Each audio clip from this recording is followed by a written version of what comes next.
It's time for the Longines Chronoscope, a television journal of the important issues of the hour, brought to you every Monday, Wednesday, and Friday. A presentation of the Longines Whitnor Watch Company, maker of Longines, the world's most honored watch, and Whitnor, distinguished companion to the world-honored Longines. Good evening, this is Frank Knight. May I introduce our co-editors for this edition of the Longines Chronoscope? Larry Lasser, CBS News correspondent, and Kenneth Crawford, National Affairs Editor of Newsweek magazine. Our very distinguished guest for this evening is Admiral Richard E. Byrd. The North Pole used to be a no-man's land, but these are the days when, by buying a ticket on a commercial airliner, you can fly across the North Pole and drink a cocktail at the same time. You know, only 60 or more years ago, about 35 years ago, our guest tonight found out whether there was any land north of the North American continent. He made that first discovery flight, and I must say that Admiral Byrd, our guest tonight, is not only our greatest living explorer, but he's been an inspiration to countless Americans. Admiral Byrd, you've been to both the North Pole and the South Pole. Is there any unexplored land left on this earth that might appeal to adventurous young Americans? Yes, there is.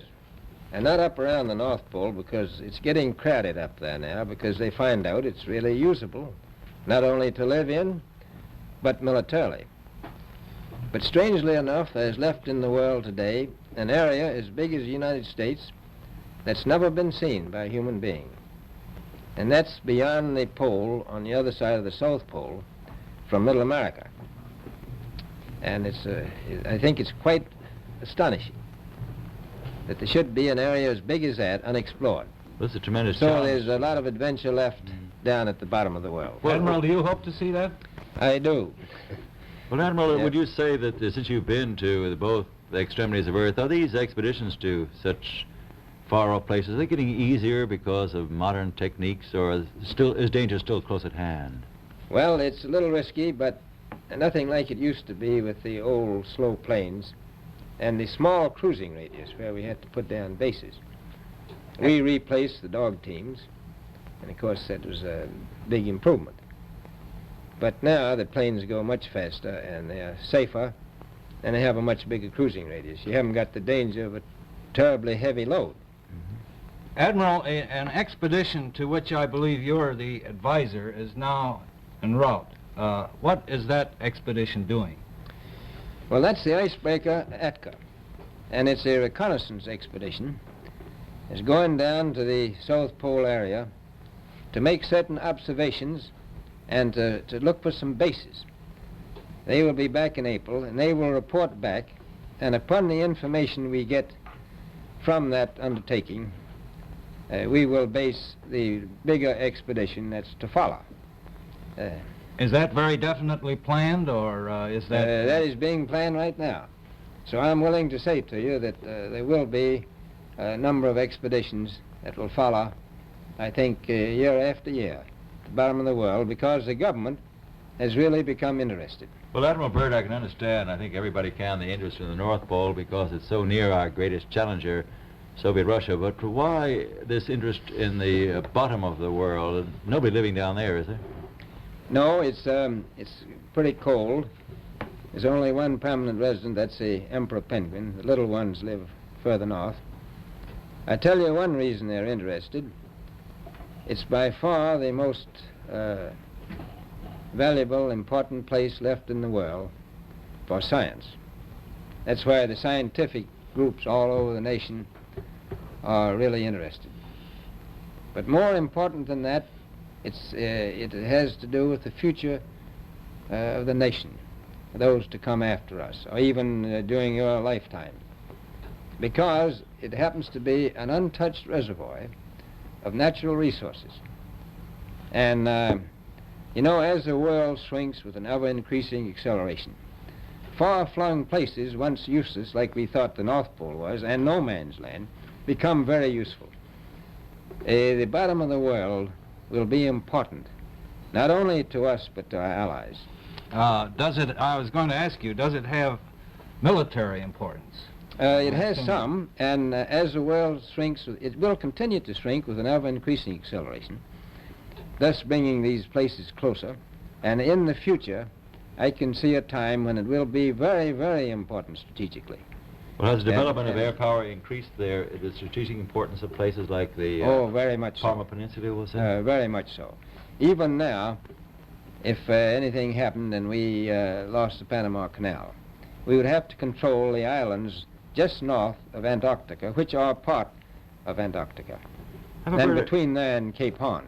I've heard it said that there are 7 continents in the world, and one of them has never been seen by a woman, and that's Antarctica. Is that actually true?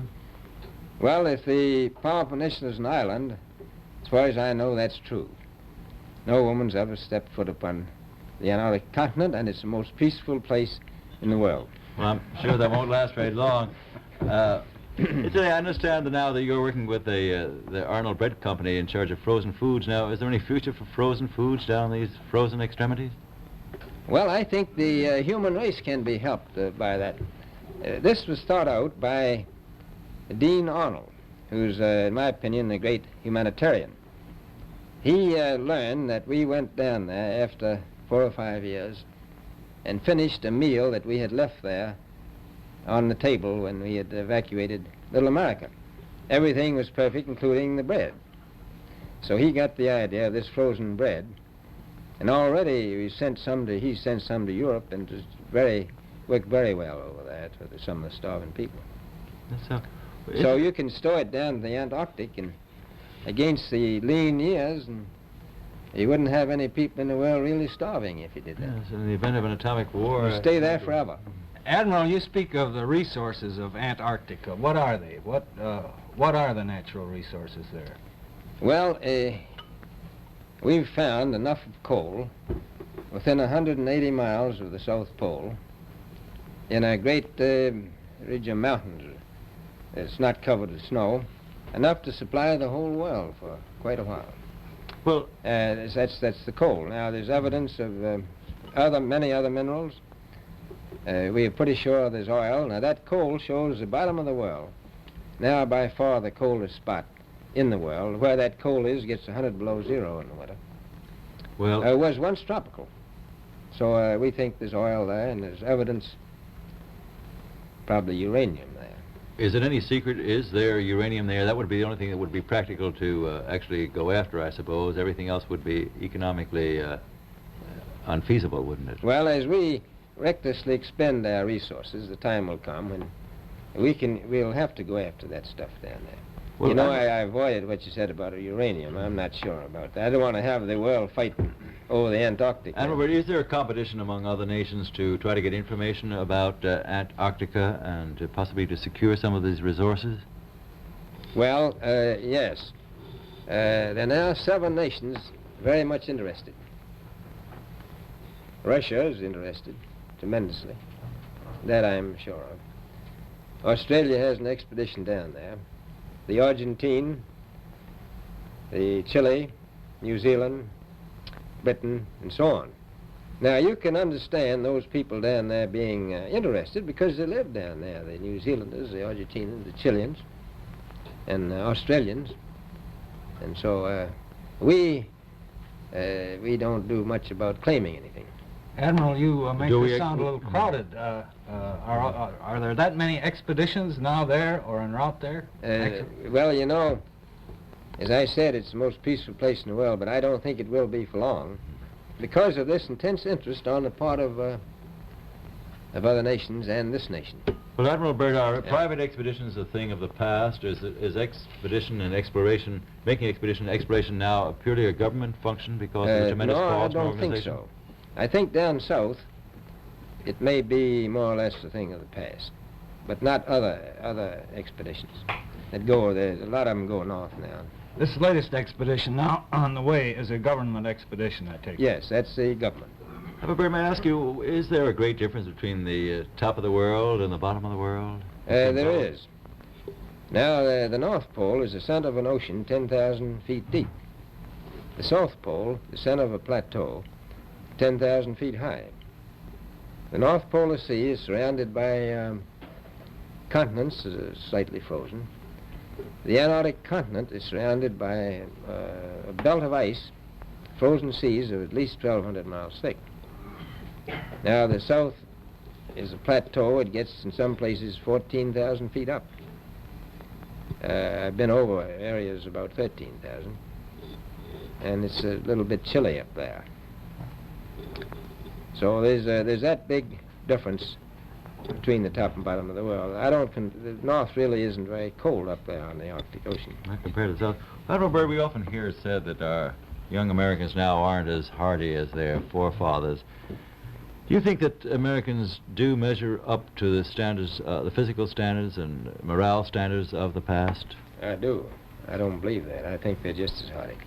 Well, what would you say was the most valuable factor on an expedition? Is it morale, or physical courage, or is it sheer equipment? Well, I've always thought that loyalty was by far the most important trait. The British told me that when I first went down in 28, that I couldn't possibly get through the winter night without a mutiny if I took more than 20 men. But to serve science, I had to take 42 men. And then I took 56 the next time, and so on. So, and I did find that loyalty was the most important thing during the winter night when it's very hard on your nerves. I think that's best trait. Well, that's a very valuable characteristic at any time. Well, thank you very much, Admiral Byrd. It's been a great pleasure to have you here tonight. It's a pleasure to be with you. Yeah. The opinions expressed on the Longines Chronoscope were those of the speakers. The editorial board for this edition of the Longines Chronoscope was Larry Lasser and Kenneth Crawford. Our distinguished guest was Admiral Richard E. Byrd. A Longines watch makes the most perfect Christmas gift. It has beauty, elegance, and enduring quality, and a universal reputation as just about the finest of the world's watches. Now, actually, barring accident or abuse, the Longines watch that you give this Christmas will be better than new after 5 or even 10 years of daily use. Time holds no terrors for a Longines. The exquisitely finished watch movement defies normal wear and friction, achieves unsurpassed timekeeping accuracy and reliability. Thus does Longines inner quality match Longines outer elegance. Among the finest watches of the world, only Longines watches have won 10 World's Fair grand prizes, 28 gold medals, highest honors for accuracy in fields of precise timing. Cased in precious metals, styled in the best of good taste, a Longines watch is a joy to own, an enduring symbol of your affection, the perfect Christmas gift. Yet, you may buy and proudly give a Longines watch this Christmas for as little as $71.50. Visit your Longines Whitnor Jeweler Agency and make your selection. Longines, the world's most honored watch, the world's most honored Christmas gift. Premier product of the Longines Whitnor Watch Company. Since 1866, maker of watches of the highest character.